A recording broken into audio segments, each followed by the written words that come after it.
I've never looked at social media and been like, I hate this.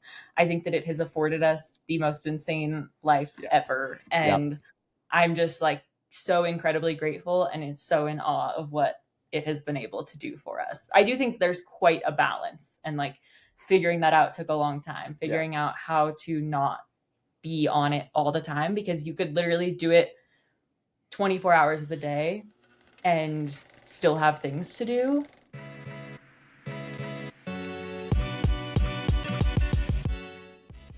Hello and welcome to the Duffel Shuffle. I'm Adrian Ballinger, and we're here to discuss the world of climbing and skiing in all its forms through the eyes of mountain guides. And I'm Sam Kiekeffer.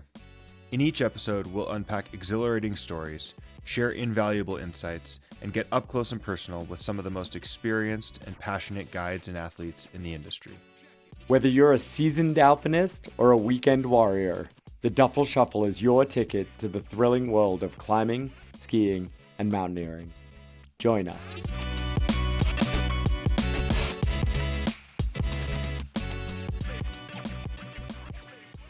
Adrian, welcome back to episode 11. Can you believe we've had 10 episodes and this is our 11th episode coming out? It's pretty funny. I think that's how we open every episode, is shock at the number of episodes we've done, and then we're still doing this. Are we at the point yet where we should stop doing that? Like, yep, we're just doing this every 2 weeks. We're going to be like old men on a pickleball court talking about like episode 692. You ready for that? Man. I hope we can get to 20. How are you doing? So little faith in us. I'm doing great. I'm just back from a week having nothing to do with the outdoors or the outdoor industry. I went to get my multi-engine rating in a plane. I fly a small plane and as a private absolutely pilot, love it as a private pilot, not for work. It's been, I am just such a believer in like sucking at things again and being a student and learning things. And I think, as adults, I wonder if we don't do that enough. And I often try to pick up new sports like surfing or wing foiling or pickleball. That's why I just mentioned it. I just had a little pickleball action in my life the past few weeks. But flying is one of those big things that I've just dove into and find myself totally scared sometimes, completely oversaturated sometimes, and constantly wanting to get more training from experts. And I love that. And so the next phase was going down and learning how to fly a plane with 2 engines instead of 1. And it met all the requirements. I was totally oversaturated and gripped and studying all night and then flying twice a day. And it was great. So, well, having hobbies is important too. And I think so much of what we do is for most people a hobby, but it's important to have a hobby outside of, what we do, which is also a hobby. It's so true. I mean, climbing, skiing, running, I still just love so much as personal passions. Like, I don't feel like my passions decreased a drop in, however many years I've been doing these things. And yet at the same time, they are completely always twinged with a little bit of like, this is also my profession, whether it's storytelling through it, trying to do something for my sponsors, or mountain guiding or training for the next thing that's one of those things. So yeah, you're right. It's nice to get away from that. That's what I've been doing. What about you? Awesome. Yeah, I'm back in Tahoe after an awesome trip to Ecuador. We got to chat with some of the clients from the trip, the group organizers, on our interview. Really, really awesome interview coming up, kind of about influencers and their, importance in the outdoor industry, what that business model looks like. I really found it fascinating. But yeah, I'm home from Ecuador and I'm running a 20-mile trail race in the beginning of October. So I'm beginning my training now, just 1 month out. Are you a runner, Sam? I'm a trail runner. Yep. Have you been a trail runner? I mean, I have run as a hobby, mostly as training, to be honest. Sure. And I run quite a bit, but I would say I've never really gotten into the race thing.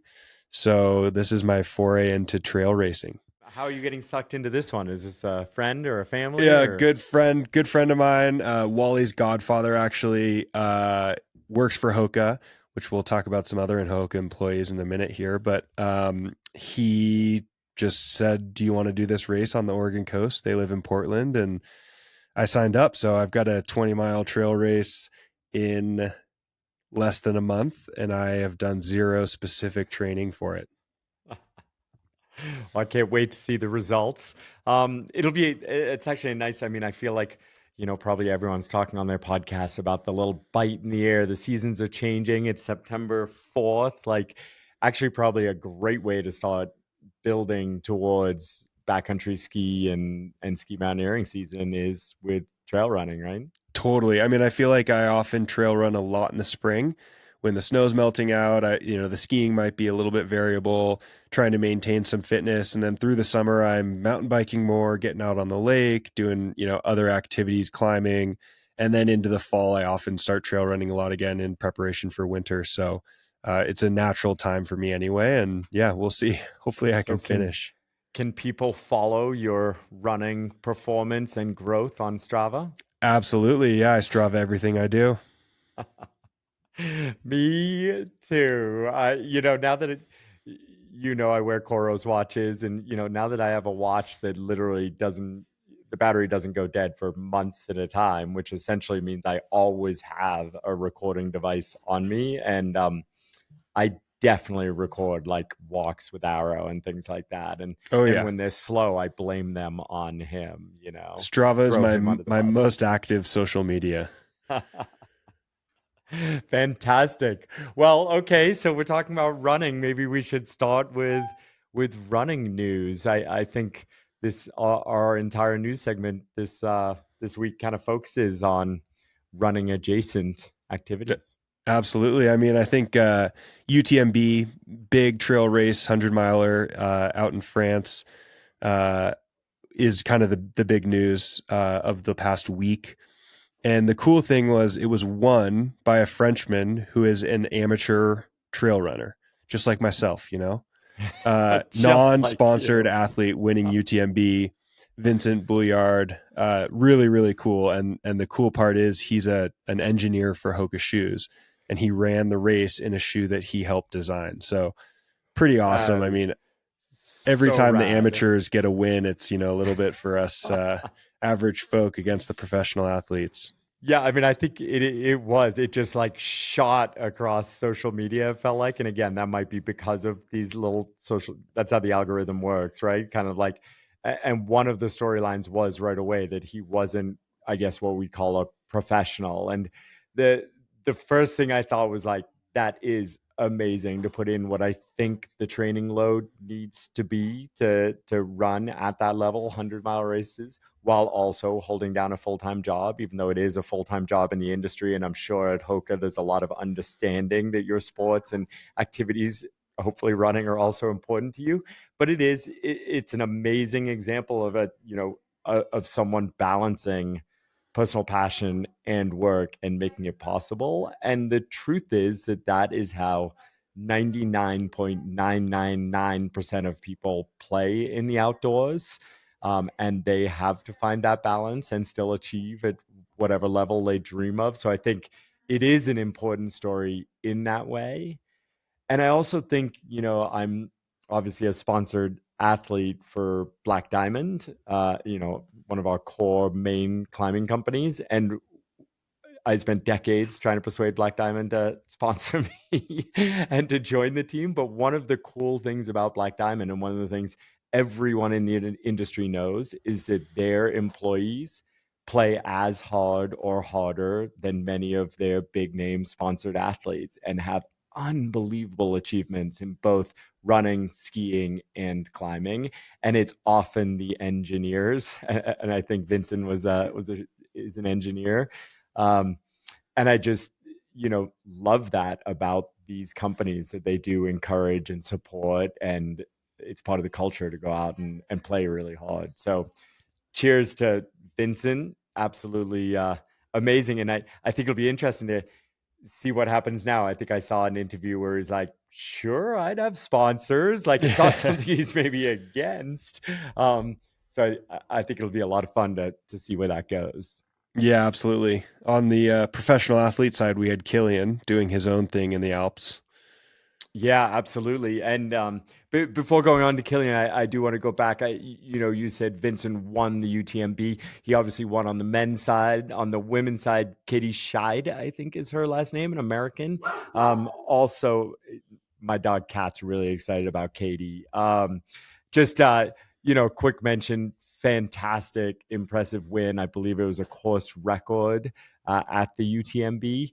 And similar to this incredible feat that we talked about last year, she won the UTMB after winning the Western States 100, kind of the other biggest name ultra race. Um, she won both in 1 year, which I think she's the fourth athlete to do that, man or woman. And just, you know, equating ultra running to what I do in the mountains, like that, which I'm sure they're not even that similar. But like being able to recover from one race and then put both the mental and physical pieces together to win again and set a course record. Um, just an amazing achievement. And of course, we've all been talking and dreaming about like, Courtney Dauwalter is this like game changing runner in the ultra space. And so is Katie. And getting to see where the sport goes on the women's side in the next couple of years, I think is going to be wild. I think more records will be broken. Yeah, absolutely. Yeah, UTMB it's a cool race to watch. It's a fun one, and following that Western States winning both is impressive. I listened to an interview with Jim Walmsley, who was trying to win both. He won Western States, and this was a year or so ago. But he was just talking about how the training for both races is so different. Mm. The races are both 100 miles. They're both arguably the hardest two races in that 100-mile world, but they're completely different in terms of the terrain and the vertical gain and how you train for each race. So really interesting to hear kind of at that top level the minute differences. Yeah, absolutely. That's interesting. I got to go back and listen to that. I think one other thing that Emily and I kind of got stuck on with UTMB and both of the stories we just mentioned is I think how much more we have to see from this sport. Similar to how I've been feeling about my sports, high altitude ski mountaineering and high altitude climbing without supplemental oxygen. Like, I actually think how many records we're seeing broken year after year after year, and this new level of performance where racers are winning these races back to back, and then even things like a non-professional runner being able to win at UTMB. I think all of these things point to, in some ways, the youth of the sport, how young the sport is, even though people have been running ultra distances forever.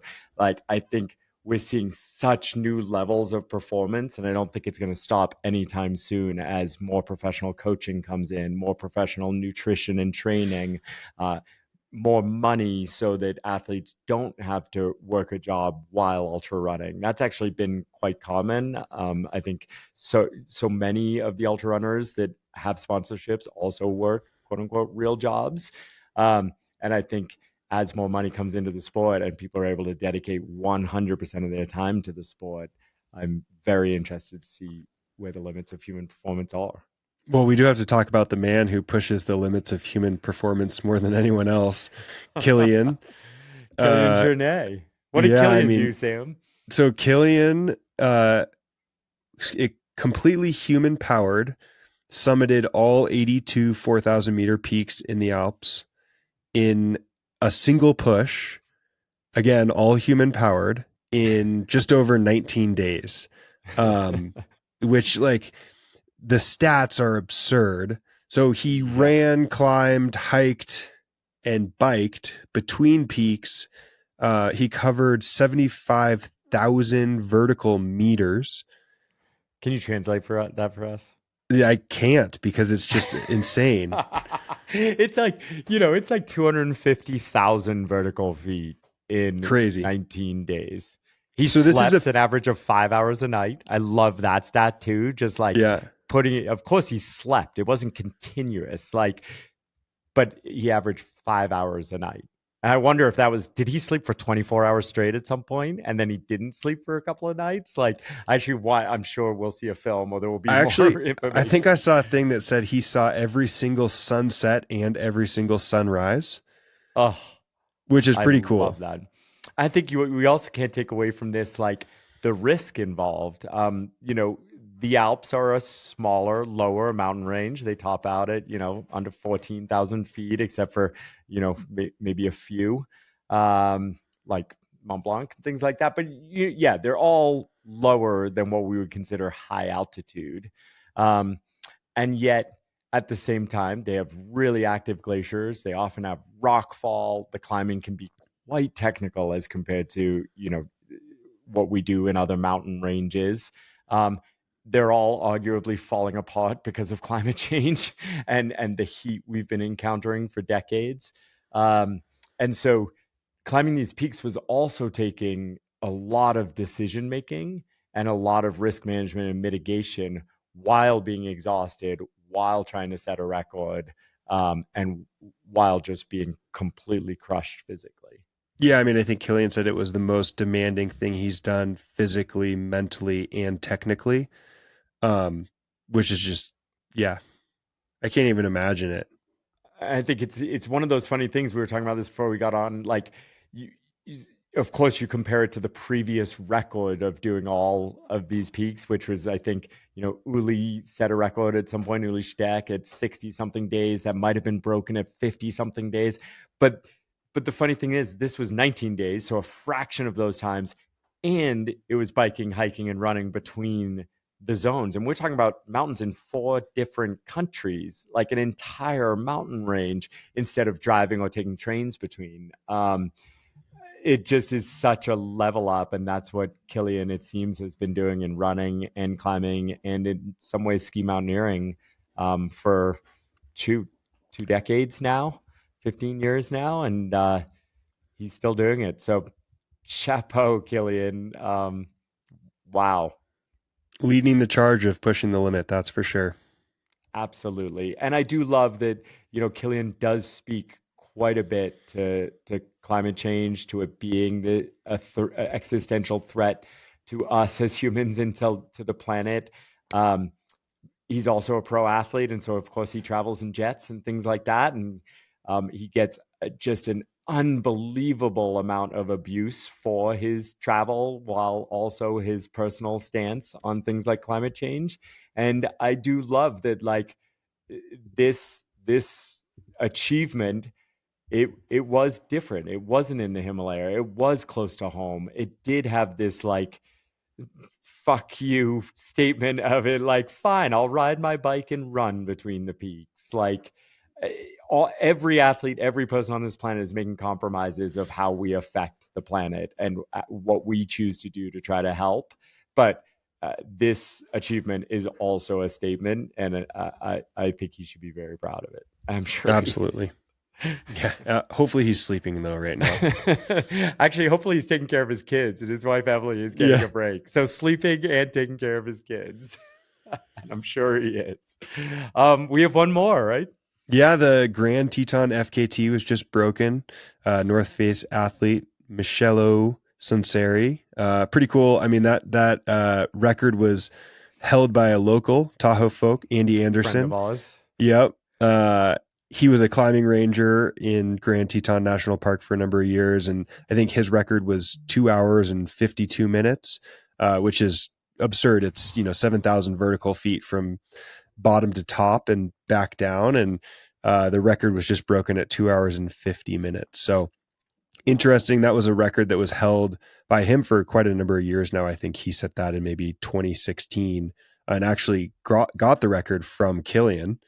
Um, he had the record, Killian broke it, and he went and got it back. And then it kind of stuck for a little while. So cool to see that broken. I know Andy was involved in kind of helping with beta and information on where to go fast and where to be careful. But it's, an iconic peak in the lower 48 for us, and a speed record of 2 hours and 50 minutes round trip, 7,000 vertical feet is also quite impressive. It's just, again, kind of impossible to conceptualize for most of us who do the grand in 2 days while guiding, maybe 3 days. Many of us have also done it in a day as friends, but it's a big day.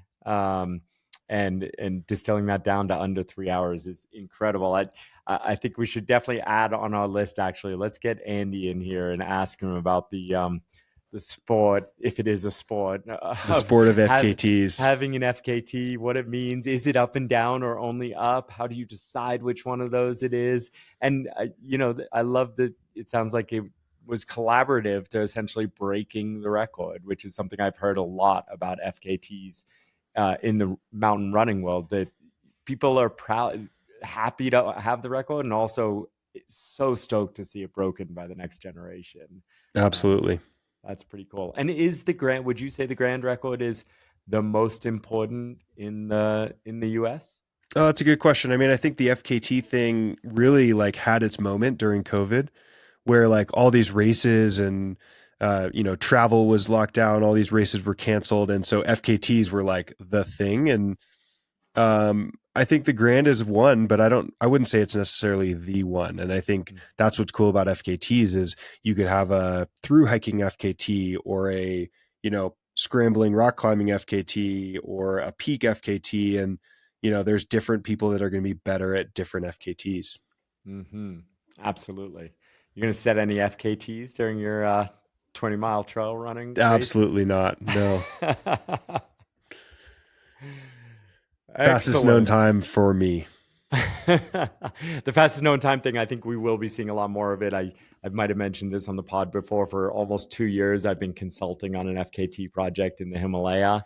And I think it is one way to kind of like approach mountains, is trying to go faster in single pushes, with Killian kind of leading that charge. And I think it's just an amazing way to move in the mountains. I think we're going to see a lot more of it.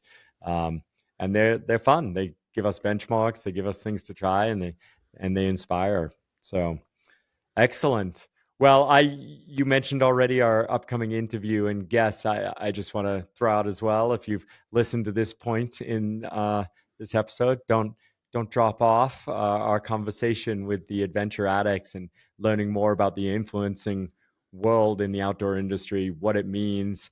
Is it a real job? Is it a good or bad thing for the world and for the community, and how it all works? It's one of my favorite conversations yet. So stay tuned. Today's podcast is brought to you by Alpenglow Expeditions, a Tahoe-based guide company with an international reputation. In its 20th year of operations, Alpenglow leads the highest quality expeditions in some of the world's greatest mountain ranges, from California's High Sierra to the rugged Himalaya. Alpenglow runs more than 40 international expeditions per year, as well as offering a full menu of guided ski and climbing courses throughout California. Join us and experience the Alpenglow difference. All right, welcome back to episode 11 of the Duffel Shuffle. We've got a fun conversation coming to you today. We've got Zoe and Kelby, who are the Adventure Addicts. Zoe and Kelby are Instagram influencers. We were recently in Ecuador on a trip together and thought it would be a fun conversation. Welcome to the podcast, to Zoe and Kelby. Thank you so much. Yeah, thanks for having us. So excited to be here. So first, we just want to talk about your recent trip to Ecuador. Through Alpenglow Expeditions, you guys convinced 10 followers to join you on a high altitude mountaineering expedition. I was guiding, and that's where we met originally about 2 weeks ago. It was an awesome trip. You guys had a great group. Tell us a little bit about your first experience at high altitude, time climbing in Ecuador, the trip itself. Yeah, I feel like there's so much to say. The trip was, first of all, probably the craziest trip that I've ever been on. Kelby had done some high altitude mountaineering in Peru one time before this, but this was my complete first experience being above Mount Whitney here in California. And to be able to do it with this many strangers was such a crazy experience. I feel like it was one of the hardest things that I've ever done. That must have been interesting, because not only they were strangers, but also they were strangers that came in large part to be with you having this experience. Did that add sort of pressure to the experience or excitement? How did that feel? I feel like, yeah, a little bit of both. It's like right from the beginning, they know a lot about us, which is really cool. And then we all get to bond over this common thing that we love to do, but also like it's hard to find people who want to do this kind of thing, which I think that was what most people were really stoked about. I remember on the last climb that we did, everyone was kind of suffering, and it ended up, I definitely felt pressure towards the end being like, I feel like we have to make it up this mountain. Like if anyone's got to make it, we have to make it. We can't send someone else up there. None of us made it, but there you go. The But mountain it's a very chose. special way to like bond with everyone and bond with followers, people that we get to talk to kind of online, but actually get to put a name to a face and really get to know these people is a lot of fun. Absolutely. And this was sorry, go ahead, Sam. all you. I was going to say, have you done these sort of gatherings before, but maybe not in the high altitude world? Interesting. Have you brought people together in real life before? And then second of all, how did you choose high altitude as one of those experiences? So we've done two gatherings, if you will. We've done one other group trip, which was a pack rafting trip in Mexico. And then we've actually done a local meetup here in Tahoe. And yeah, it's just a lot of fun to get to know these people. Yeah, I think that, I mean, it's been so rewarding to be able to meet people from totally different walks of life that follow us from all over the country. Everyone's been from the US and Canada, and people that would never meet in the regular world, and bring them all together. And then a couple from the UK. Oh yeah, we did have a couple. Oh my gosh, that's we had a cool. couple from the UK Wow. too, which was so amazing. And then so we did a local meetup here in Tahoe because we have so many people that live nearby that all want to meet people that do the same sort of things, but it's really hard to meet them. Yeah. And so we got everyone like to meet, and now we have a group chat of people in Tahoe that all follow us so that they can all hang out together, which I think is so cool. High altitude was honestly something that we have been wanting to do together for a long time. When Kelby went to Peru last year, I had major FOMO, and I was like, I have to do something like this. And we had known about Alpenglow forever. So when we started looking into it, and then we started talking with Griffin about planning the trip, it just all was like, it made sense. And I felt like it was the safest way that we could learn this really intense sport together. And do you think there'll be a third group trip? I do think so. I think so. I hope so. I definitely hope so. There was already talk of a reunion trip at the end of the Ecuador trip. So yeah, fingers crossed for that. Oh, that's awesome. And walk us through the Ecuador trip just briefly, kind of what your experience was like throughout the whole 16-day trip, and your highs and your lows. Oh, we'll start with lows. on Cayambe, sorry, I was starting with lows and I'm on that track. So I like mid mountain was not my greatest day on the mountain. I definitely threw up a little bit about halfway up, and then the highs was like Chimborazo. Like I felt fantastic going up that. So anyways, it was for half the group a 9-day trip to climb Cayambe and get exposure to high altitude mountaineering. And then there was a 7-day extension from that 9-day trip to add on Antisana and Chimborazo. I think the coolest thing was most of us had zero experience. So we were all learning together from I think I had been one of the highest elevations of the group at the top of Mount Whitney, but a lot of people had never really climbed any mountains before. They live at sea level. And so we were all kind of like learning and suffering together, and especially on the acclimatization hikes, and just like I think we all felt at some point some sort of altitude sickness. And then everybody had their moments, and it never seemed to be like this. Nobody had the same moment at the same time. It was kind of just everybody was trading off like supporting or hurting. You just had a new role every day. From day 2 we had headaches and nausea, so I don't think there was a single day without it for the whole group. Even for the people that live at sea level, Quito itself is at 9,000 feet, so that's already like a big step for a lot of people. That I know pretty much it's defines high altitude mountaineering right there. At some point throughout the trip, someone is suffering and someone else is supporting. And yeah. hopefully those like balances and flows work to where everyone has a successful trip, whatever, however you define that success. I think we were fortunate. The pain, the people in pain never outweighed the people in like good spirits. So everyone was able to have a supporting partner. We actually have a video in our draft. Sammy missed like the second part of the trip. I think everyone went through something that was pretty defining in their experience. And so we have a video that I've made that's like all of us and our high altitude issues. And each person had something like severe going on. And I just thought it was really funny because we were like, everyone was laughing at how much in pain they were. Well, it's just the reality of it. It's just the way it goes.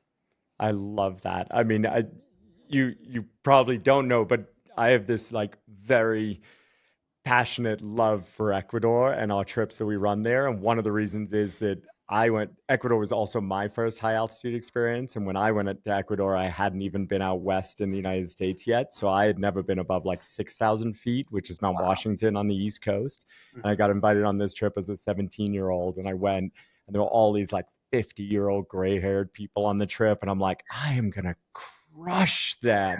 And so I didn't listen to any of the recommendations of my guide about acclimatizing, about pacing, about like not drinking, like all these different things, because I was a 17-year-old in South America. And I ended up, Cotopaxi was my first mountain, not Cayambe, but just got completely destroyed with real acute mountain sickness, high altitude sickness, bordering on cerebral edema, like hallucinations and all these different things, lots of vomiting. So I've been there with you, Kelby, and like definitely needed help getting down, and got to the bottom and was like, I never want to do that again. And luckily had this like great team of guides around me who were like, cool, take a couple of days in Otavalo, go to the cities, do whatever. And before we go to the next mountain, you can go home. And through those like 3 days of like hanging out down low and reliving the experience, I was like, wait, maybe that was like the coolest thing I've ever done. And I should try Chimborazo and Antisana. And I stayed and like you felt healthier. And so always, even though the 9-day trip is a trip we offer so much, and it's by far our most popular trip at Alpenglow, I'm always trying to encourage people to stay for the extension, to take that initial learning and pain and suffering and build on it. Yeah. Well, and what's the saying about like endurance athletes, and this translates as like short-term memory. So Absolutely. Like it all hurts in the moment, maybe day of, but the next day you're like, no, I want to go back. It's addicting. Yeah. But in that moment, you're like, I'm in so much pain. Yeah. The short-term memory, if it wasn't for that, like Alpenglow expeditions would definitely not exist, right? Like we'd have no clientele. Well, we climbed like at 14,000 feet, but like we climbed Mount Russell, we climbed Fish Hook Red on Mount Russell and the East Buttress on Whitney. And so we were up above 14,000 feet a handful of times, climbed in Yosemite up over 12,000 feet. And even still, when you get to the trip and you hit a new high point, it was still just like 17,000 feet is a whole nother world. It's like, it's exponential. Honestly, Absolutely. one of the girls that I feel like really thrived the most is the one that lives at sea level and had never, like, probably the most beginner person. And she definitely suffered, but she like impressed me so much. And it was just crazy that even though I felt like we did all of this crazy training, we were at a very similar level when we were there. Yeah. I love that. I mean, I think that's another fun thing about altitude and about these trips is like, I still get surprised all the time by people in both directions. Sometimes people surprise me on the downside as well as the upside, but it's like, you know, of course, mountain guides have kind of like office pools of who's going to do well on a trip and not as the trip goes on. And we're wrong all the time. And that's one of the beauties of altitude. Like it's this wild leveler, and it's not just experience or just physical preparation or even just mental strength. It's all of these things and how they interact with each other. So definitely keeps it interesting. Yeah. One of the other things that I feel like I really want to highlight is how amazing it was how many women we had come on our trip. There were 3 guys and 9 women. And amazing. I think that was so inspiring to see and not something that you see all of the time. And I feel like all of us were like hyping each other up the whole time, and it really helped with morale. Wow. Yeah, I agree. I mean, to have 9 women on a trip, to have a group that had not only no high altitude experience, but very little mountaineering experience to begin with, all going to Ecuador for, you know, up to 16 days. It was really cool to see this group of people that is just, getting after it with little experience and just really a gung-ho group for sure.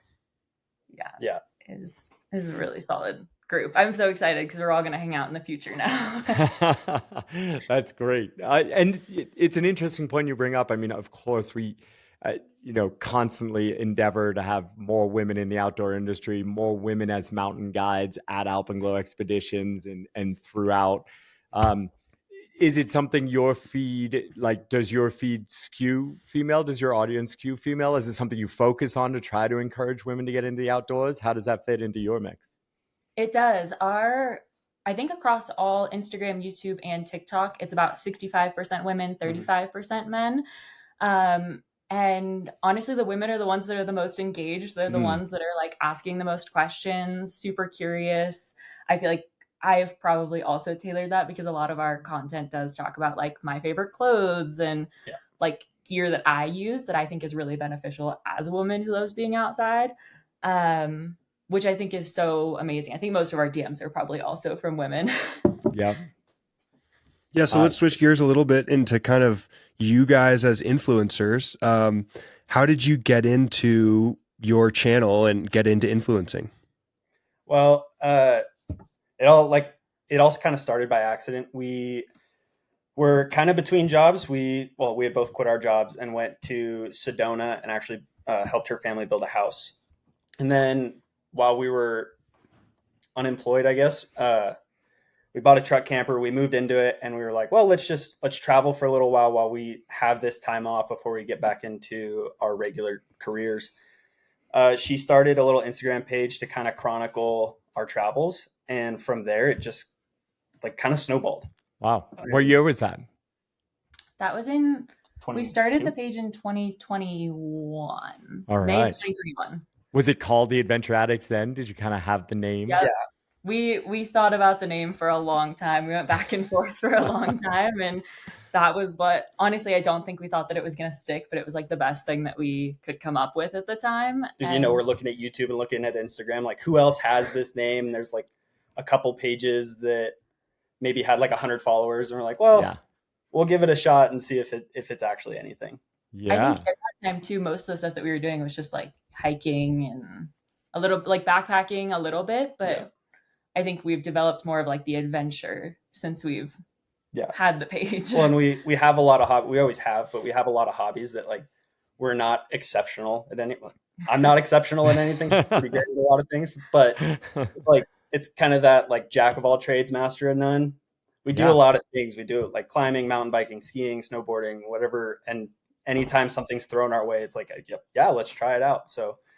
And so the through line, the passion that you started with and the through line today, would you say is like outdoors, human powered outdoors? Like what, if you got asked to go, let me think. Kelby's a moto head. Racing so razors on the Baja 500, right? Like, does it expand to that? What is the through line? That's a really good question. Well, that the moto background, that is my original background. That's like one of my first sport I ever did. And then it's actually transitioned to mountain bikes and climbing from there. There are currently no limits. We've basically said like anything that's outside, we will give a shot and then decide from there. That's awesome. Yeah. Nice. And at what point did you decide like, okay, we're going to take this from like this little side hobby to share, with our friends and family, what we're up to like, we're going to make this happen? Yeah. So I think about 3 or 4 months in, we had our first company reach out to us asking like, hey, we'd love for you to promote this bandana and we'll pay you $100. Awesome. And is that bandana on the wall somewhere? I have it in a drawer right here. It should be on a wall. Should be. Like our first $100 bill. Exactly. I still have my first check that I got in 2004. I was like, I can't believe someone sent me a check to go to like Peru or whatever it was. So rad. Yeah. We were just like, we got an email and they were like, we'd love to pay you $100 to promote this bandana. And we were like, this is the most insane thing. Like why us? And so I think at that moment, that was like a one-off. We were just like super stoked. We had no plans to ever make any money from Instagram. It wasn't like something that we ever really thought we were going to do. We honestly wanted to do guiding. And so we started our page in hopes that like someone would eventually want to go on a backpacking trip with us someday, and like we could get some reviews for building a company. Um, and so we got that one deal, and then it took another like 8 months, I'd say, to get any other paid work. Um, and so we ended up, when we were living in the truck camper, like right when we moved into it, we were making, I'd say, just barely enough money to survive living on the road when our expenses were really cheap. It was like covering fuel, covering food. That was about it. Yep. And we were like, wow, this is so cool. Probably not going to be something that we're going to do forever. And then after we lived in the truck camper for about 8 months, we moved here to Tahoe, and we basically both planned to go back to work. And we started getting like more opportunities as we were just starting to live here. And there was a moment when Kelby was going through interviews for a job, and we got an opportunity to go to Japan. And he had to either decide if he was going to go to Japan on a ski trip or sit and wait for this job and see if he would maybe get it. And he ended up, after a lot of deliberation. Oh, it was the most like heart achy, gut wrenching decision making I've ever made. It was like missing out on a lot of really cool opportunities potentially because I wanted to go back to the job I wanted. It was a big toss up, and eventually decided that I was good, because she had decided at the time like she was going to stick it out full time, and I was like, all right, I'll hop on this train and we'll ride it out together as long as we can. I think that there was never like a moment that we quit our jobs. Like we didn't have jobs when we started this. We never quit our jobs to like decide to do this full time. It just kind of kept going. And at this point, we haven't had to go back to our regular jobs.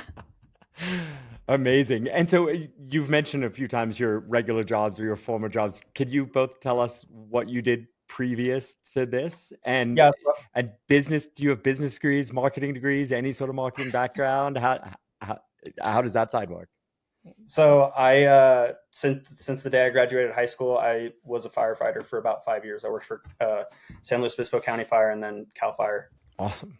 And when I quit my job, I was working on an ambulance as an EMT with hopes of going to PA school. All right. I had gone to college to go to vet school, actually, and so I studied animal science, and neither of us have any experience in any sort of marketing, digital, anything. It has literally just been a learn as we go type of thing. I bought one $30 ebook like early on. Amazing. And the rest has just been trial and error. I wonder if that person has sold a lot of ebooks. If they're making a living out of this, I think so. You do. You chose a good one. Well, maybe we were joking before we went online that I was, obviously influencing is this thing that we're talking a little bit more about. I'm excited to keep diving into it. And, we were joking before that I was looking online about it. And, this stat came up that 54% of Gen Zers would like to be an influencer if they could as their career or job. So, clearly there is this like desire. I mean, you and many other people make it look amazing, right? Getting to go to these incredible places, do these things you love with people you love, meeting new people. I mean, it is amazing. So first of all, congratulations for creating an amazing profession out of a passion. Thank you.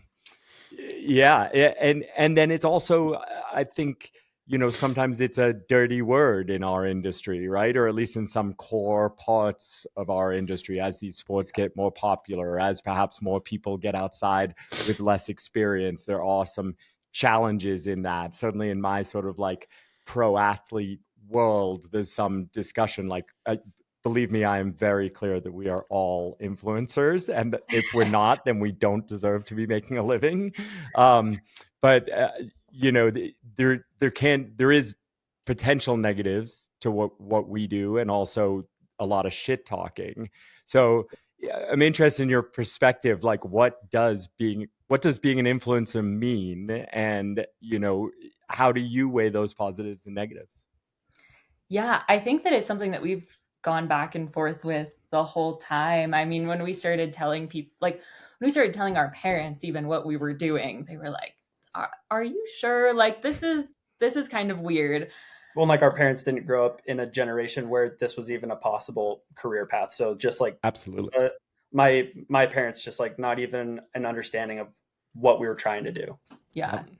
I think that, yeah, influencer has developed this really weird connotation, and I think immediately people think pretty bad things about influencers. I think that there are obviously positives and negatives to like the whole influencer community as a whole. Um, in the outdoor world, I think it is one of the most amazing ways to inspire people to get outside. I think we have developed our page mostly around education, focusing on what gear you need, what to pack, like how to make these adventures a little bit more enjoyable. And it's just this information that we have had to like search for a really long time, Googling, watching YouTube videos. And it's just not that readily available. And so I feel like being able to provide this really helpful information in a really easy to consume way has been really helpful for a lot of people. And like we get messages all the time. I just got a message today being like, we just went on our first backpacking trip and it's literally all because of you guys. Like we bought the backpacks that you use and it was the most amazing trip, and they're sending photos. And I'm like, that is so crazy How that good they does are that going feel? out Yeah. and they feel confident enough to be able to do that because of some Instagram videos. Yes.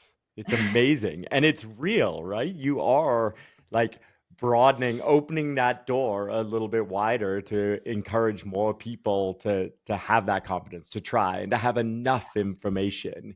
You know, I do think so much of the outdoors has felt quite, even though it's can be free in many ways, inexpensive, it can feel so elite. Or so like you're not meant to be out there until you have a certain level of experience. And we often lean on like, well, it's dangerous, so you need that experience. And that's true. But also we should be like encouraging ways for people to start at the very bottom of that and build. And it absolutely seems like your channels are doing that. And we should mention for people who don't already follow you, I think like your channels are real. I think you have 500,000 followers on Instagram. Almost. Is that We're almost Yeah, there. we're almost there. Are we gonna have a party when you get to 500,000? And do you use other platforms, or is that really the place? Yeah, so we do. Yeah, so we focus on Instagram. That's like our main job, if you will. And then we also have a TikTok page, and then we're currently about a year into building our YouTube. And YouTube's just like longer form of the things we show on Instagram. Mm-hmm. And are TikTok and Instagram, is it the exact same content repurposed, or do you try to do they hit different groups and you do different things? TikTok and Instagram are the same for the most part. Every once in a while there will be like a one-off on one or the other. But it's been nice to just repost everything over there because it takes a lot of time to create that many videos. We put out at least 3 every single week. Wow. And then YouTube is like such a fun way to be able to extend more on all of those topics, like talk about our backpacking gear and actually have more than a minute to go over 50 pieces of gear. Yeah, YouTube's definitely more in depth. Like Instagram, you have your minute and you're like, here's why I like this. Whereas YouTube, you can dive into more like tech specs and details of certain things and exactly what you like or why this is better than another. Right. And from a business side, are brands looking for you to have YouTube presence as well? Is that's why, or that's part of why you kind of are going down that road as well? Yeah, YouTube was, we had a blog for a while and I just don't like blogging at all. I think it's the most boring thing ever. I don't even know my password to my blog anymore. I couldn't get in there. Every time I have to like have it send me a new password. A new login has been attempted on. And I think blogging was so great because I could write like really long lists of like a backpacking setup and all that. But we started YouTube because it's kind of a similar like long form long-term type thing. Like YouTube has been around forever. It's just a tool that so many people use. What is it? I think it's the second largest search engine in the world. Wow.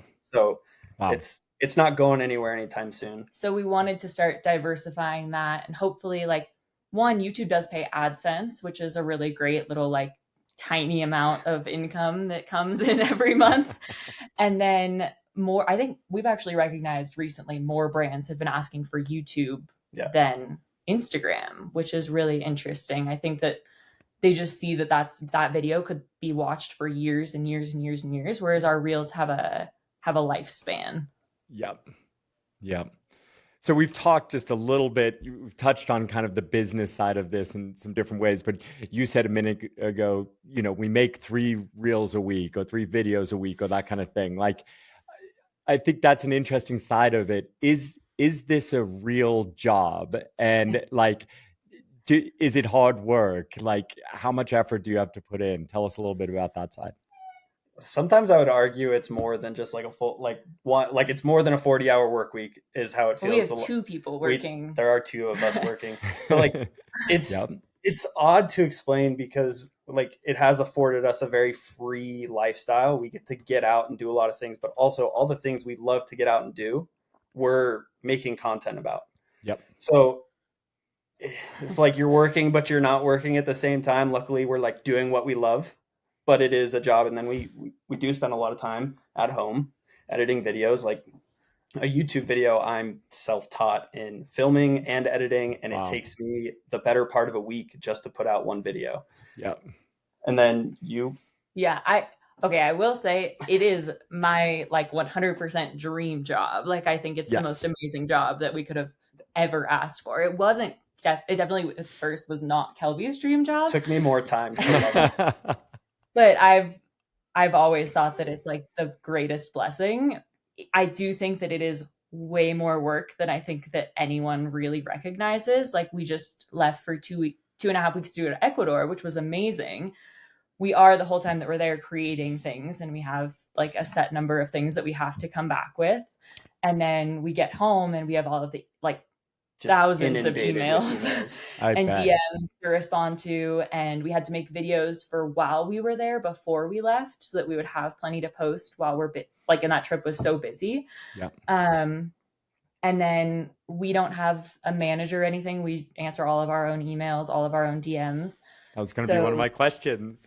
Yeah. Is that a goal to one day have a team? In Ecuador, we asked Kelby, like, all right, so you get one employee. What is their job? What do they do? Right. Yeah. Like, do they video edit? Are they an assistant? Do they, do they do contracts? Like the one thing that would make our lives a lot easier. Like I'm happy to edit. I edit the way I want to edit, and I'm learning how to edit, like learning how to create our voice. And I like having control over that. Yeah. And so like an assistant, just like when we're gone, we're still trying to make an income for 2 people.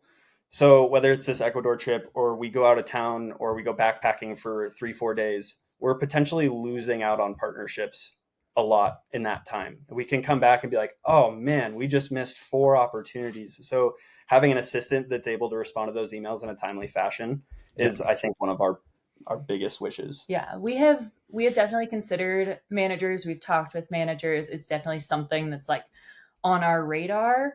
I think I have a little bit of like control issues and letting go of like such an important piece of our business, like being able to respond on time, being really great at emails, and like building such a good relationship with the companies that we're working with is something that I worry about passing off to somebody else. Like, I like to be the person that is talking to these companies that are coming back to us over and over and over wanting to work together. But yeah, when we're gone on the trips, a lot of companies' campaigns are like very quick. Like now. Yeah. And so they send you an email and they say you need to respond within 24 hours if you're interested in this partnership. Wow. And so we get back we're out of service for 4 days, and we've lost out on multiple deals that they've already decided that we're not going to be able to partner. So that, I'd say that's definitely the hardest part. Yeah. And are most of your partnerships for a single post, for a series of posts? Are they for a single product or a brand? What does that look like? Yes.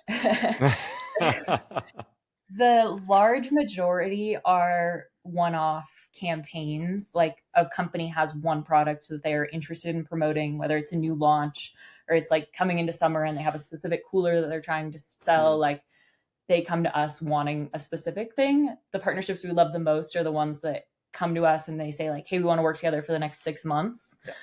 I think that builds the best kind of brand awareness, but that's definitely not, it doesn't seem like that's how brands get their budget. it's more, but they have one budget for a specific product and marketing, and then they'll probably come back to us in 6 months when they have that again. And do you find that you're promoting the same product that a handful of other similar outdoor influencers are promoting, or are they picking one influencer to promote that product? I'd say like 60% of the time, there's a large group of us that are all posting the exact same product on the same day or in the same week, which is always interesting. It's like we all get the exact same deliverables, and then we all post, and it's so interesting to see everyone's different take on the exact same like campaign brief. I mean, I get it. It's just a feed of that product. You're like, okay, like, wow, it's a good one. But we do have quite a few companies that also just pick us for one thing. Like we are about to post a partnership with a car company, and we are the only people that are posting it on Instagram. And like, I think that those are also really cool. Yeah.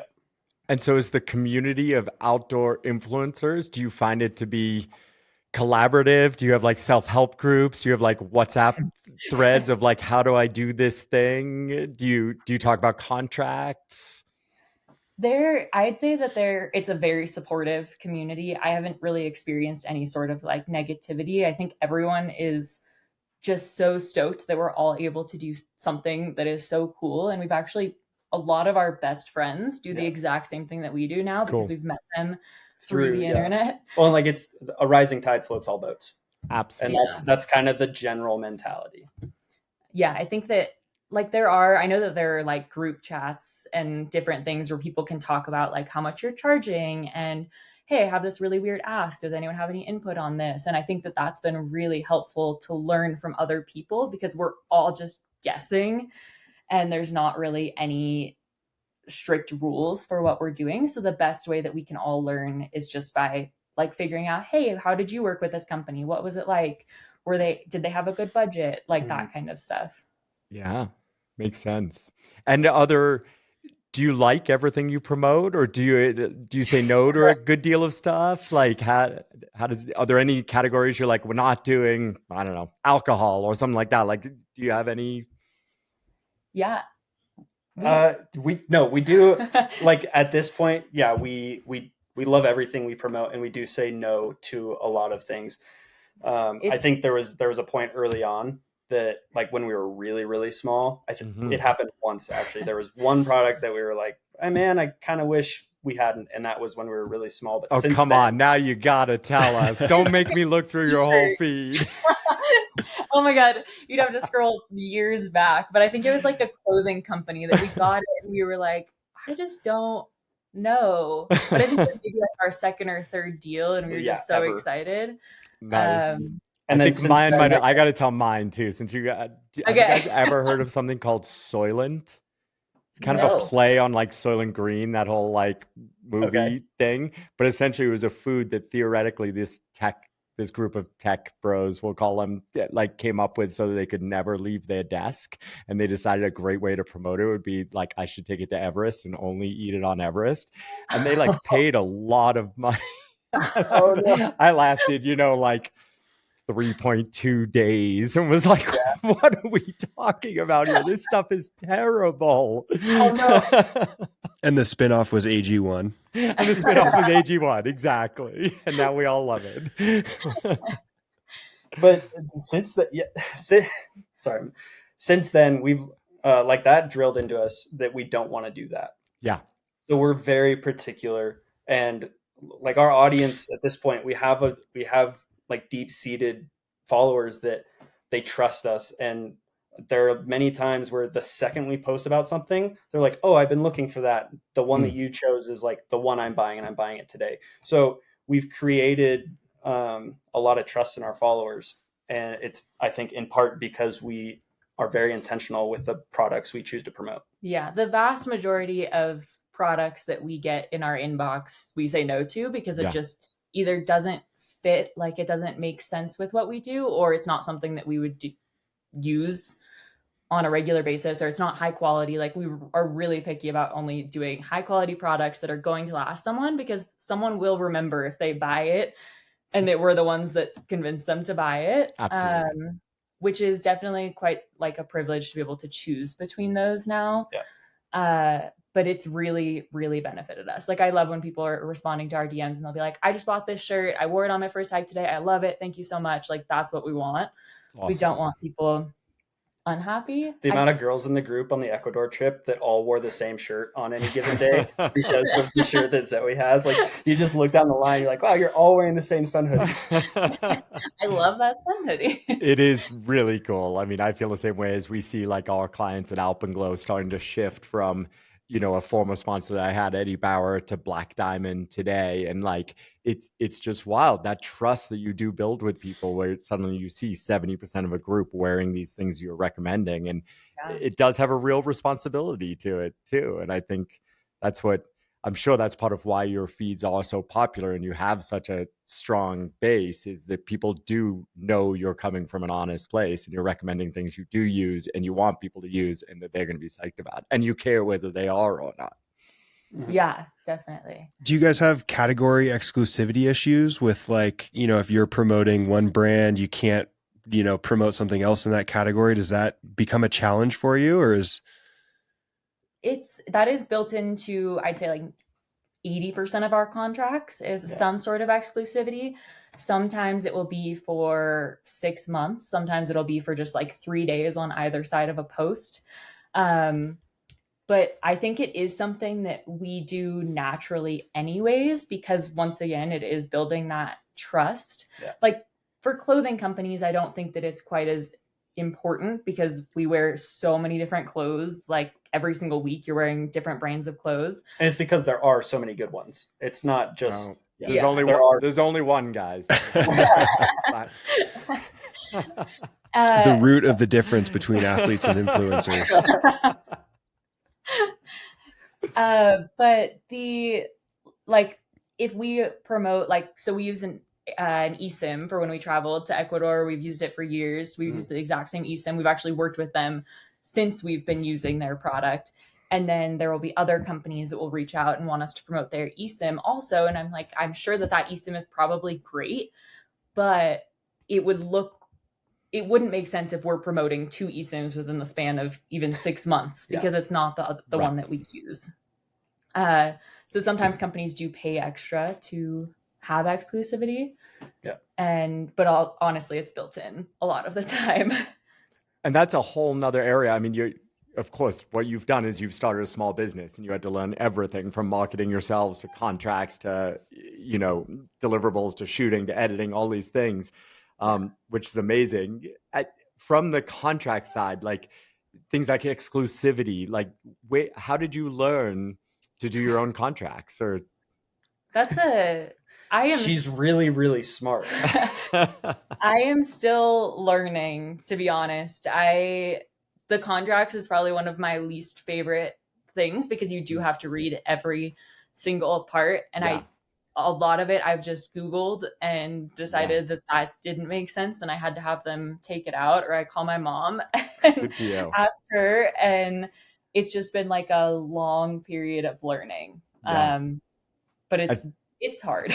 I think it's one of the more intimidating sides of influencing, of being athletes. It's something that I think a lot of young athletes are afraid to kind of ask about or talk about. And there are teams of lawyers on the other side for most of these big brands that we work with. And that doesn't mean they're trying to take advantage of us, but I think it's a really challenging area of learning. So I was interested how you're going about it. I do now have a manager, Emily and I both do, for our athlete stuff, and having someone else where we just send every contract to and be like, you tell us. And they're like, got it. It's amazing. I don't think I ever got to a point of expertise with it. And how many contracts in a year do you sign? Oh God. That's a good I'd question. say like maybe 40 to 50. It's almost at least one per week. Wow. Yeah. I'd say averaging about one per week. For every $1 you bring in, there's a contract backing it. Because there were dozens of pages. Oh my God. Some of them are so short and some are so long too. Right. And I think that they're saying the exact same thing. I think you're right. But it's confusing because there's just a lot of things that you would never have any idea about. And like you said, they're probably not trying to do like sneak anything in there, but we have signed contracts in the past where we signed like all of our rights to all of our videos away. And then it's like, that probably wasn't a good idea. Yep, exactly. So, we've talked about this amazing career path that you've created, that you're on. And we've talked about the fact that there are lots of people who dream of doing this. What suggestions do you have for a young person who thinks they might want to go into influencing? I think the biggest one is like authenticity. Be yourself. That's part of why we've gotten the following, I think, that we have, is we're unapologetically us. We show the good days, we show the bad days.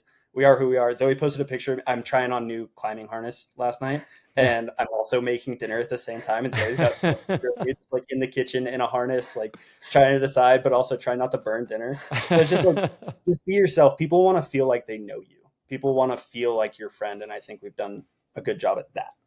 Yeah, I think with the rise of TikTok and how much TikTok has taken out all other social media recently, it's shown how much people don't really want something that's like perfect, or they don't just want to see all of the good. They really just want to connect.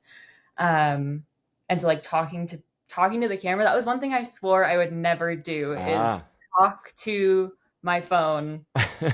And I was like, I just can't even picture it, because I actually am a pretty introverted person. So that just felt like it was going to be crazy. And I swear from the moment we started doing that is when we started growing, because it builds such an amazing connection with people, and people feel like I am talking directly to them, which is amazing. Yep, absolutely. Sam, do you talk to your camera often? I don't enough. You're going to need to work on that. No, I think what's really cool about your guys' channel is you fell into it accidentally. You didn't set off trying to do something. You realized what you were doing was interesting to other people. And I think that speaks to your authenticity. You were just sharing what you were up to. Yeah. And so for people that want to get into influencing, like, you got to do something cool to begin with. You can't try. Or you can just, honestly, some of my favorite people that I follow are just sharing their regular life at home, and they're just really good at showing it in an entertaining way. They're storytellers, yeah. Yeah, telling a story. And I do think that there is a lot of draw towards it, like specifically for money. And I think that when I've seen that being the main motivation, people aren't able to actually get there because they're not super excited about the content that they're creating. Like, it is quite a grind to be putting out 3 really creative pieces of content every single week, at least a whole YouTube video. Like, you have to be excited about what you're doing and have that internal motivation, or it's not going to work. So where are you going to take it in the next 10 years? Like, do you have a trajectory? Do you have a goal? Great question. That's a great question. I say this about all of our trips, and I think it's a very fitting one now, but we fly by the seat of our pants. You're thinking about tomorrow. Yeah. I think that, like, honestly, up until now, it's been just shocking what we've been able to create. And it's been more of just like can we keep this going? Like, we bought our townhome. Can we continue to pay our mortgage? Is this even possible?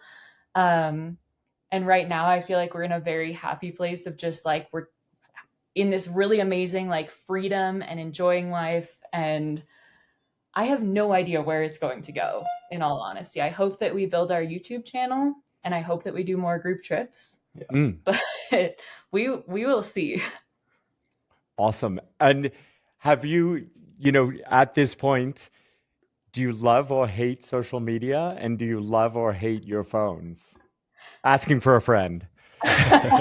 What is I'm curious your answer to this. That's a great question. There's moments of both. Yeah. I have grown to love our job. It wasn't a love of mine at first. And I think I love it for what we get out of it and what we continue to do, because we get to go climb at Lover's Leap, and there's just a video that we can make out of it because we're going climbing for the day, or we get to go backpacking, and that is like the freedom we have that we bring work along with. Yep. I love that. But there are moments, and we're a lot better at it now. There was a time where we ruined a couple trips because we did too much work. Yep. There are moments now where I'm like, like we just climbed Conus the other day, or a couple weeks ago, and it was the first time in like 3 years that we completely unplugged. We didn't bring cameras, we didn't bring anything. We both just soloed Conus, like climbed right next to each other, and we're just stoked and happy and like giggling the whole time. And it was awesome to unplug. So I think it's good to do that. We have a really good balance, but there are moments where I'm just like, want to throw my computer across the room and be like, I don't want to edit any more videos right now. I love both. Like I honestly haven't looked and been like I've never looked at social media and been like, I hate this. I think that it has afforded us the most insane life ever. And I'm just like so incredibly grateful, and it's so in awe of what it has been able to do for us. I do think there's quite a balance, and like figuring that out took a long time, figuring out how to not be on it all the time, because you could literally do it 24 hours of the day and still have things to do. Absolutely. So finding that is really important for us. You're an impressive multitasker, Zoe. I would say, in Ecuador, we'd like do something cool. We're all on the bus. I can hear you're having a conversation with people, and I pull up Instagram, and all of a sudden there's like already a bunch of stories. And it's like, how is she posting these stories that are like very well manicured as well, while also being very engaging with everyone else on the bus? It was, I think that is a skill that I definitely don't have. Oh, thank you. It's taken a long time to get there. That's awesome. I got to ask, because I was joking with Sam about it. On my flight home a few days ago, I watched the movie Influencer. Have you guys seen it? Haven't seen it. Drop everything tonight. Watch Influencer. It's like a full B-level horror movie about killing off influencers in Southeast Asia. And it is, I mean, you got to watch it. Okay. It's on the I've list never even now. heard of it. I'm assuming it's a really, like, I'm guessing it didn't do great. It didn't win any Oscars or anything like that. But it was like this random thing on the like 15-hour flight home from South Africa, like movie number 7. I'm like, what's this? And I watched it. I was like, it's like horrible and hilarious, and plays on all of like the tropes of influencing that you would expect, and is so much fun. So that's my recommendation. I was going to ask for your review of it, but instead I'll make it a recommendation. So I have one lingering question before we wrap this up. Are your followers, are they continuing to increase steadily, or do you see like waves in the trajectory?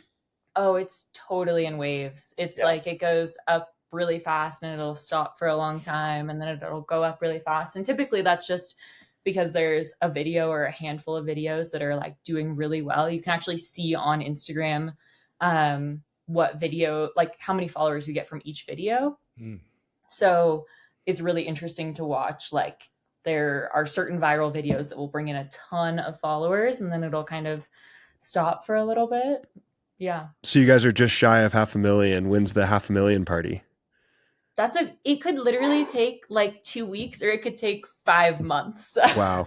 We've seriously had like a month of like 50,000 in growth, and then had months of like just a couple thousand in growth. So it's, it could all happen by like, we could do like a party lap on Talac or something, or it could be next summer. Like, back in Ecuador. Back in, I did want to ask that. We've talked a lot about your careers and professions. I'm just fascinated by it. I know Sam is as well. I kind of play on the edge of it, but I definitely don't think I'm nearly as good at it. So thank you so much for being so open to answering all our questions about it. I am also interested, you've now been to Ecuador. You've gained proficiency in so many of these different activities that you do, rock climbing, mountain biking, etc. Do you have any personal goals or expeditions or peaks or climbs that you're really working towards, things you're excited about? I have such a long to-do list on Mountain Project right now. There's a lot of things. Like we just got into the backcountry skiing and snowboard or splitboarding this like 2 years ago. Yeah. We have a lot of home objectives on that list. And then I have a lot of like longer alpine routes that I've really wanted to get on. Like the full XM on the Grand Teton is hopefully this coming year. Awesome. Hopefully. That season's so- going to end soon. Are we talking about this year? No, that'll be Okay. next Ecuador climbing took the season. place I was of like, that. let's go. I have like Royal Arches is on my list for October. Awesome. So yeah, just I have a lot of these longer routes that either her and I are going to do, or my other climbing partner and I will do. I think that we've talked about doing Denali for like one day in the future. Yeah. We'll see. There were like very many up and down emotions about high altitude climbing while we were in Ecuador of like, is this something we like? Or I was having a great time until the last day. That's why Griffin probably hasn't sent you a sales, email yet of what's your next trip. He knows exactly where that point is where you forget that suffering just 4 days and 7 hours after they get home. Yeah. We actually already got that email. Okay. The time. That's what I like. As I'm editing the first YouTube video of the trip, we got the email, and I was just like, "Oh, this is great!" Because I'm like stoked while I'm editing, and I get this stoked email. It's all awesome. Well, I know. Well, Denali is an interesting one. It's like so different from Ecuador in terms of the style, right? Yeah. Ecuador, you stay at a mountain hut. You're on the mountain for 10 hours, maybe. It's similar altitude to Denali, but a much different experience. And then you go back to Quito and you have good food and you pet the llamas and you clean your clothes. When we got off of Antisana, Kelby looked at me like, I don't even think we were down from the mountain. He looked at me and he's like, I don't think I'm a high altitude guy. And then we got like the next morning, we woke up in the hotel and he was like, I think I was just really tired. Yeah. That's awesome. But yeah, Sam just described that well, Denali versus Ecuador. I think that also explains why I think I've climbed Cotopaxi like 40 something times and I've climbed Denali twice. So wow. Denali is all the suffering with a little bit of fun, and a lot of the South America stuff is a lot of the fun with a little less suffering. It's like subcategories within type 2 fun. Exactly right. It's all type 2, you're right, but different categories. Well, that's great. Well, I know, all jokes aside, the Alpenglow crew is just so excited to work with both of you and your whole group. It just sounds like the group just had incredible attitude, so much stoke, so much fun through all the suffering. So you're welcome anytime. Yay. Oh my God. Thank you so much. Yeah, the trip was amazing and we couldn't stop talking about how amazing all of the guides were. We just felt like it was such a great group of people, and like learning that Jaime has climbed most of the mountains 100 to 150 times, just insane. And he was so like supportive the whole time of just like one of the girls was really struggling on the last climb and they literally just laid out and looked at the stars for 30 minutes because she just like didn't want to go any further. And it was such a great group of people. Yep. It's an amazing team. I'm so lucky to get to play with them and work with them. Yeah, fantastic. Well, I know we have our 2 questions. Is it time, Sam? It's time. So best duffel shuffle story. Think planes, trains, automobiles, doesn't have to be from Ecuador. All right. So mine is actually from Yours might be the only one. My first high altitude climbing experience while we were down in Peru. I show up in Cusco and I have like 2 checked bags, a carry-on, and my personal item, all the bags with me. I get this Uber and the Airbnb is like way up on the hill in Cusco. And Cusco, I think, is like 11,000 feet, something like that. Yeah, you're already up there, so you're already feeling it. And there was a lot of road work going on while I was there, and so my Uber takes me. I see the route that he's supposed to take me, and he just drops me off at the bottom of these stairs. He's like, "Oh yeah, the road's closed from here." But like the map says we can go around. And sure enough, he's like, "No, the road's closed. Like this is great. I'm dropping you here." So I have all these bags, and I just look up, and it's like 350 steps, like stairs up to the road I have to get to. That is epic. And if you've been to Cusco, especially like up on the hill, the dogs kind of run that town. And Sure. there's just locals that like hang out on the stairs and everything, and they're just all watch it. These dogs are like barking at me as I'm hiking these stairs, and all the locals are just looking at me, just suffering, sweating, trying to get everything up. Sure enough, I get to like the road. I have to hike a half mile down the road. I get to the gate of the Airbnb, and there's traffic flowing on the road the whole time. I was just like, I just carried like 100 pounds in gear through the streets of Cusco up all these stairs because he told me that the road was closed. Wow. That's when you might actually want to leave a 1-star review on like an Uber driver. You're like, no, this is not okay. No, it was rough. It was, and it felt like I went from 11,000 to like 12,000 in just that little bit of hiking. That's epic. That's an awesome story. Yeah, that's a good one. All right, Zoe, what is the product that you're bringing in your duffel bag on your next trip?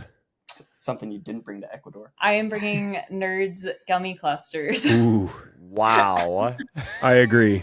I think that those are truly all that is going to get me through the next trip.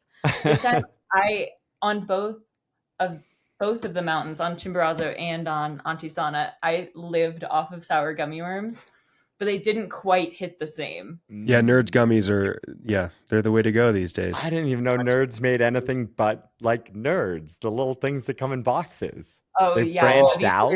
Just so you much wait. better. Just you wait. Amy actually had a bag of these in her bag the whole time and didn't tell us, but she heard us talking about how badly we wanted them, but we couldn't find them anywhere. So when we were in the domes on Chimborazo, she was like, I have a secret. Do you guys want to know what my secret is? And we were like, what are you going to tell us right now? And she pulls them out, and it was like all of us came to life. Just elation, like nirvana when you got to eat that first gummy cluster at high camp on Chimbo. That was awesome. That is awesome. I'm going to go find some right now. 7-Eleven just up the street from your house, AB. Nice. Ready for traveling tomorrow. Exactly. Awesome. Well, thank you guys so much for your time. It was great having you. Before we leave, where can people follow you? On Instagram, we are at @the_Adventure Addicts. Same on YouTube, and TikTok, it's just The Adventure Addicts. Awesome. Well, we look forward to following along your future adventures, and hopefully we'll get to play in the mountains with you soon. Yeah, that sounds great. Once I heal, we are looking forward to Healing from Ecuador, we didn't even get to that. We'll just leave that. You're fine. You're great. You're going to be great. Thank you both. Thanks for all you do in the industry, helping to bring people in and do more in the outdoors, doing these things we love in such a good way. And if you're in Yosemite in October for Royal Arches, Emily and I should be there for most of October and November. So let's connect in the real world. You guys can warm up on something that I'm trying really hard on. I hope we'll see if it's actually that way. Let's see. And that's my entire life with Emily. So it's a great place to be. Thank you guys so much for having us. Absolutely. We'll talk to you soon.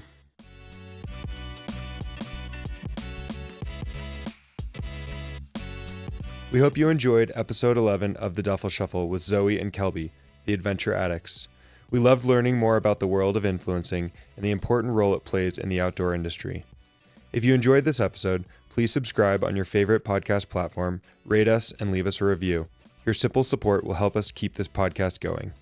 We'll be back with episode 12 in a few weeks, so stay tuned and thanks for listening.